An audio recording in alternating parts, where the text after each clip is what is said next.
firman Allah Subhanahu wa taala, "Fattaqullaha mastata'tum." Bertakwalah kepada Allah semampu kalian, ya. Bertakwalah kepada Allah semampu kalian. Ayat ini terdapat dalam surat At-Taghabun ayat 16. Kita ingin tahu kenapa Allah menyampaikan ayat ini, bertakwalah semampu kalian, ya. Ternyata ayat ini berkaitan dengan bagaimana bermuamalah dengan keluarga, ya, dengan istri dan anak-anak, dan juga bagaimana bermuamalah dengan harta. Allah Subhanahu wa taala berfirman sebelum ayat ini, "Ya ayyuhalladzina amanu inna min azwajikum wa auladikum aduwwan lakum fahdharuhum." Wahai orang yang beriman, sungguhnya di antara istri kalian dan anak-anak kalian ada yang menjadi musuh bagi kalian. Fahdharuhum, maka waspadalah terhadap mereka. Wa in ta'fu wa tasfahu wa taghfiru fa innallaha ghafurur rahim. Kalau kalian maafkan, berlapang dada dan kalian mengampuni, maka sungguhnya Allah Maha Pengampun lagi Maha Penyayang. Innama amwalukum wa auladukum fitnah. Sungguhnya harta kalian, anak-anak kalian merupakan ujian. Wallahu 'indahu ajrun 'azim. Dan di sisi Allah ada ganjaran yang besar. Fattaqullaha mastata'tum. Maka bertakwalah kalian semampu kalian. Jadi ayat ini berkaitan dengan bagaimana asalnya seorang suami bermuamalah dengan istrinya, dengan anaknya, ya, juga dengan hartanya. Allah buka dengan mengingatkan, wahai orang yang beriman, sungguhnya di antara istri kalian dan anak kalian ada yang menjadi musuh kalian. Apa maksudnya? Istri menjadi musuh, anak menjadi musuh. Seperti dijelaskan oleh para ulama, maksudnya istri terkadang menghalangi seorang lelaki dari amal soleh, ya. Kalau zaman dahulu seorang ingin berinfak, maka dihalang-halangi oleh istrinya. Atau seorang ingin berjihad, maka dihalang-halangi oleh istrinya. Demikian juga ketika dia ingin berperang, berjihad, maka dia selalu ingat anaknya, ya, sehingga tidak berani untuk berangkat, ya, karena anak-anak adalah majbanah, makhbalah. Kata Nabi SAW, anak-anak itu bisa menimbulkan timbul pelit dan juga jadi penakut, ya. Kenapa? Karena mikir anak-anak. Makanya Allah sebutkan di antara istri dan anak ada yang menjadi musuh bagi kalian. Fahdharuhum, maka waspada. Yang sampai kita tatkala mengurusi anak istri, kita juga semakin jauh dari Allah Subhanahu wa taala. Kita ingin mengurusi anak istri, semakin mendekatkan diri kita kepada Allah, bukan semakin jauh, tapi kadang mereka menjadi musuh bagi kita. Fahdharuhum, maka waspadalah. Tetapi ketika Allah ingatkan, ketika ternyata istrimu atau anakmu kondisinya menjadi musuh bagimu, yaitu menghalangi engkau dalam ketaatan, menghalangi engkau untuk berjihad, menghalangi engkau untuk bersedekah, menghalangi engkau untuk menuntut ilmu, rayuan-rayuan mereka atau hal-hal yang mereka lakukan sehingga kau terhalangi dan kau sadar itu adalah musuh bagimu, maka bukan berarti kau marahi mereka, bukan berarti kau benci kepada mereka, tapi Allah menyuruh maafkan.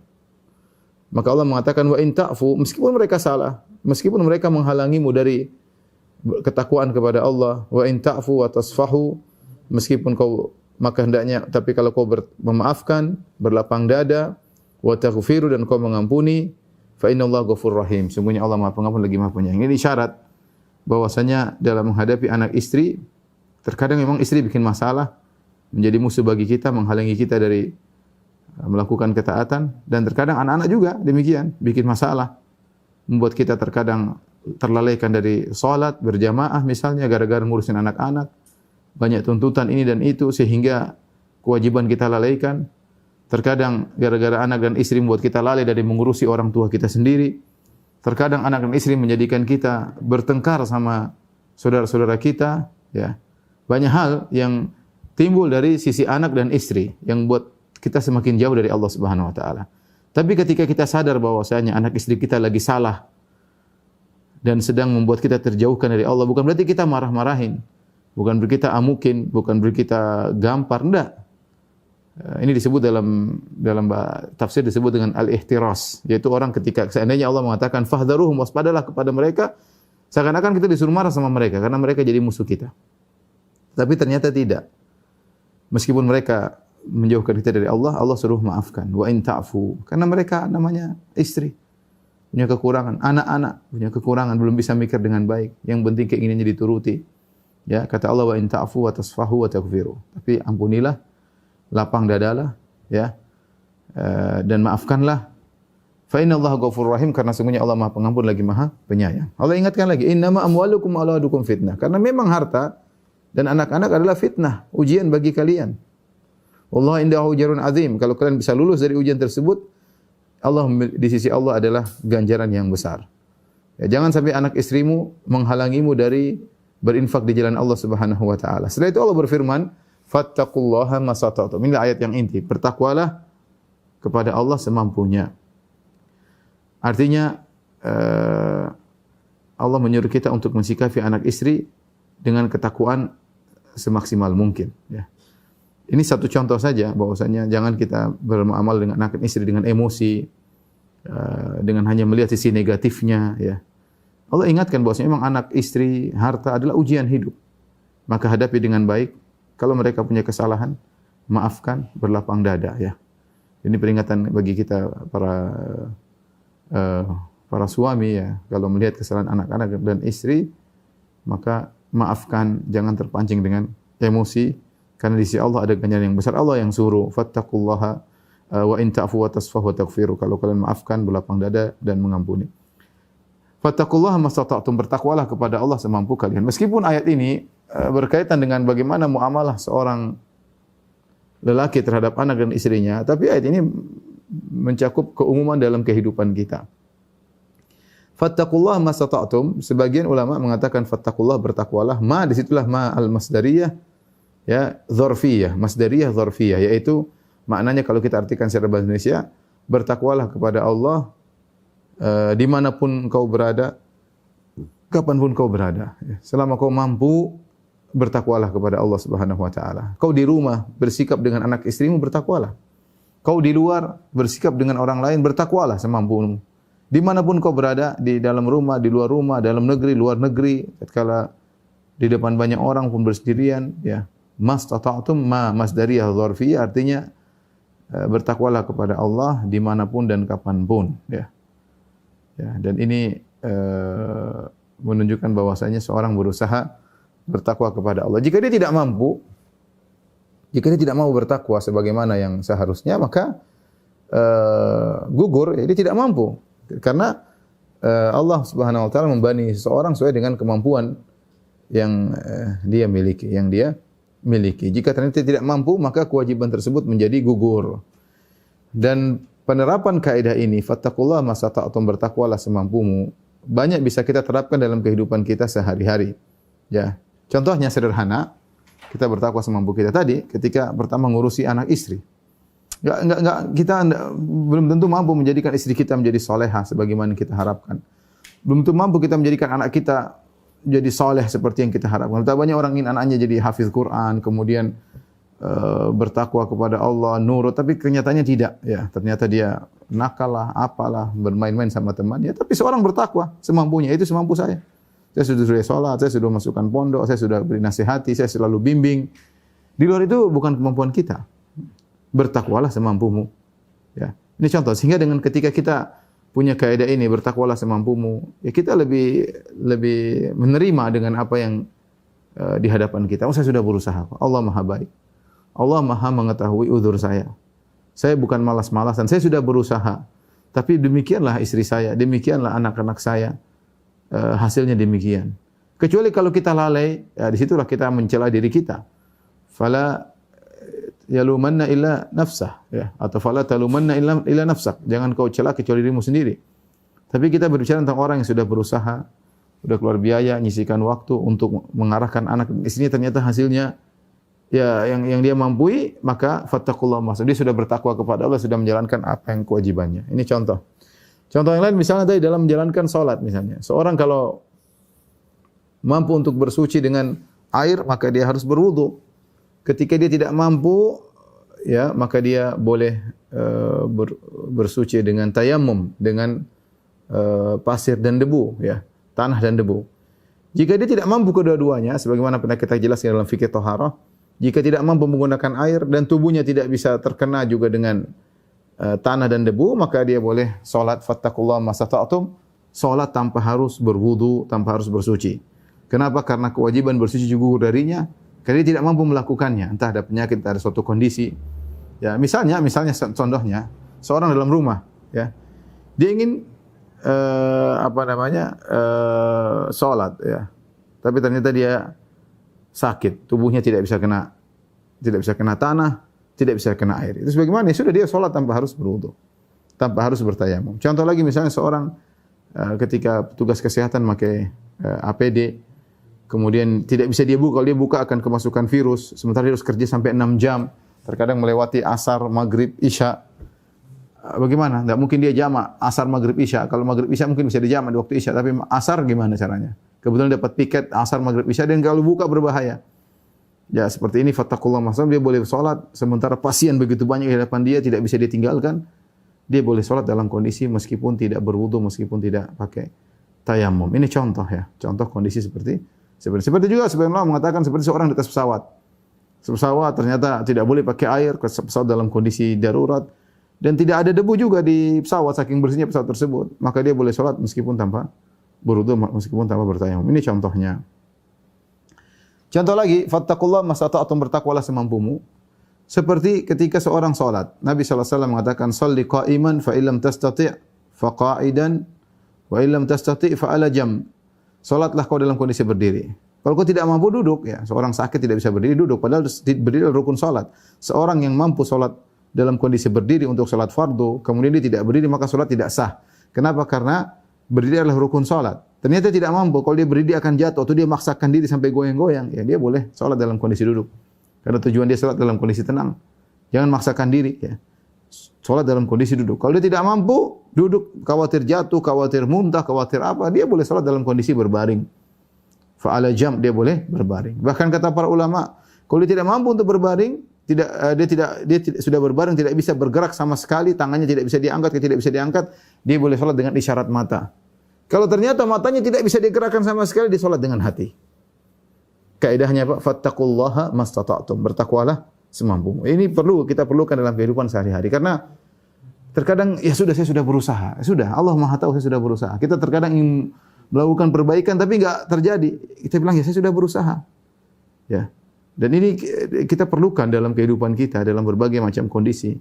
Kita tunjukkan kepada Allah, saya sudah semaksimal mungkin berusaha sesuai dengan rambu-rambu Islam, sesuai dengan syarat Islam, tetapi ternyata hasil tidak sesuai dengan diharapkan, enggak ada masalah. Ya, enggak ada masalah. Lihat para nabi dakwah, ada juga yang pengikutnya cuma kurang dari 10, ada yang pengikutnya cuma 2, ada yang pengikutnya cuma 1, ada yang pengikutnya cuma tidak ada pengikut sama sekali. Ya, tidak ada pengikutnya sama sekali, ya.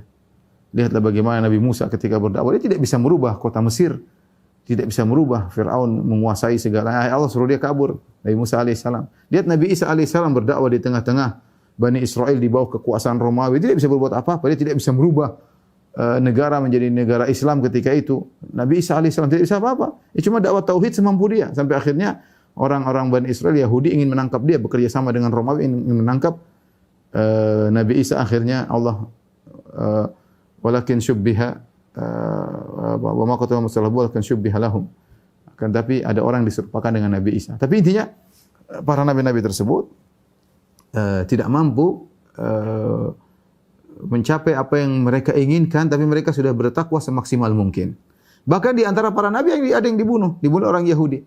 Kata Allah, wa qatalahumul anbiya. Artinya mereka sudah mau diapain? Mereka dakwah-dakwah malah dibunuh sama pengikutnya. Dibunuh sama umatnya. Apakah mereka salah? Jawabannya tidak. Mereka sudah bertakwa semampunya. Yang penting ikut rambu-rambu. Sama seperti saya katakan, kita ketika ngurusi anak istri, ya, anak pengen ini, kita harus ikut rambu-rambu.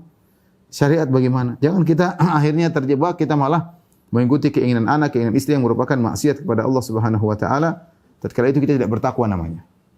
Kita tidak bertakwa. Anak pengen misalnya ayah kita main kemana ke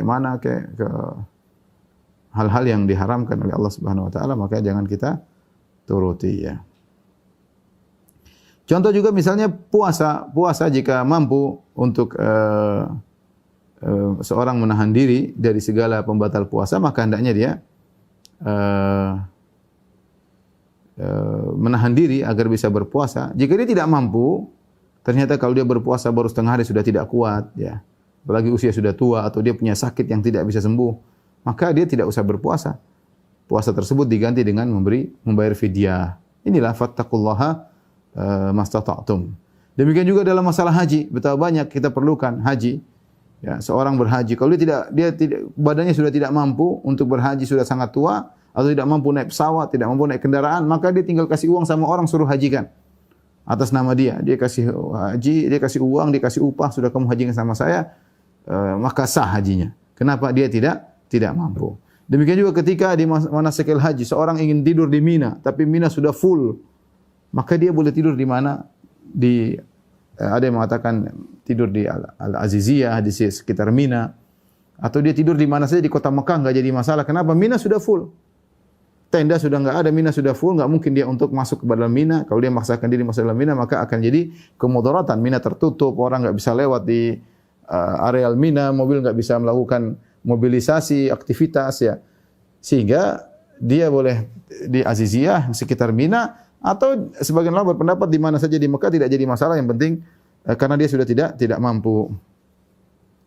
Contoh lagi misalnya dalam kaidah ini masalah mengingkari kemungkaran. Kata Nabi sallallahu alaihi wasallam, "Man ra'a minkum munkaran falyughayyir bi yadihi, fa illam yastati' fa bi lisanihi, wa fa illam yastati' fa bi qalbihi, wa dzalika adhaful iman." Kata Nabi sallallahu alaihi wasallam, barang siapa yang melihat kemungkaran maka hendaknya dia rubah dengan tangannya. Jika dia tidak mampu maka dengan lisannya, jika tidak mampu maka dengan ingkari dengan hatinya. Ini lemah-lemah iman. Seorang tidak mampu semuanya mengingkari dengan tangannya. Ya, apalagi masalah pengingkaran dengan tangan secara umum adalah hak penguasa. Ya, kalau penguasa tidak melakukan ya tugas kita lepas, bukan tugas kita. Kita main hakim sendiri tidak.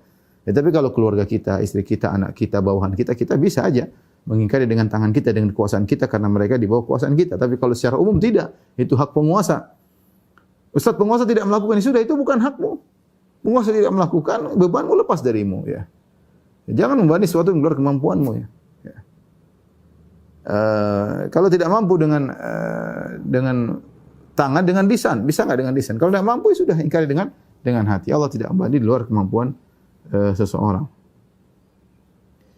Demikian juga misalnya dia punya nafkah yang wajib, dia punya tanggungan kepada orang tuanya, kepada anaknya, kepada istrinya, kepada kakaknya, kepada adiknya. Rupanya mereka dalam kondisi susah, dalam musim pandemi ini susah. Dia sudah bekerja semaksimal mungkin. Dia kasih orang tuanya, dia kasih kakaknya, dia kasih adiknya, dia kasih kerabatnya, kasih anak istrinya. Ternyata dalam suatu kondisi usahanya lagi jatuh. Di masa pandemi dia tidak punya kecuali cuma sedikit. Maka dia bertakwa kepada Allah, yang bisa dia berikan hanya kepada anak istrinya, sudah. Itu yang dia lakukan. Di luar itu dia tidak mampu. Kecuali kalau dia tidak mampu, Allah tidak akan mencela dia. Karena dia sudah bertakwa kepada Allah dengan semampunya. Ternyata dia hanya bisa mengayomi anak istrinya, sudah. Itu yang bisa dia lakukan. Ya. Itu yang bisa dia lakukan. Di antara juga seperti dalam kondisi sekarang para ulama menyebutkan misalnya kaidah irtikabu akhafidh dhararain, menempuh kemudaratan yang lebih ringan di antara dua kemudaratan.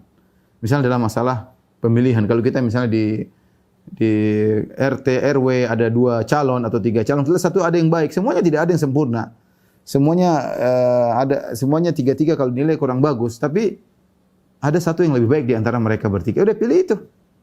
Pilih itu karena dia yang kita serahin amanah untuk mengurusi kegiatan kita di RT atau RW.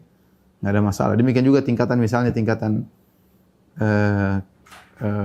kabupaten atau tingkatan provinsi ya, sama, atau tingkatan negara, kita memilih yang menurut kita yang lebih baik ya, karena tidak ada yang sempurna ya. Kita bertakwa kepada Allah semampunya untuk mengangkat pemimpin yang menurut kita yang bisa lebih dekat kepada hukum-hukum Allah Subhanahu wa taala. Jika kita tidak bisa menilai ya sudah. Ada orang, Ustaz saya tidak bisa nilai, Ustaz calon saya 2, saya enggak bingung.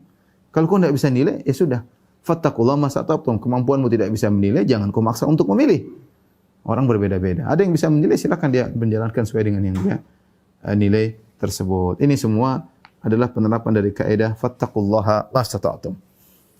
Jadi ikhwan dan akhwat yang dirahmati Allah Subhanahu, ketika kita mengetahui kaidah ini kita lebih tenang ya. Lebih tenang karena banyak hal di depan kita enggak mau melakukannya. Banyak hal kita melihat kemungkaran di hadapan kita, kita melihat kemaksiatan di hadapan kita. Kita melihat sesuatu yang tidak benar di keluarga kita. Kita sudah berusaha, tapi itu kemampuan kita. Allah tidak memberi luar kemampuan kita. Ya.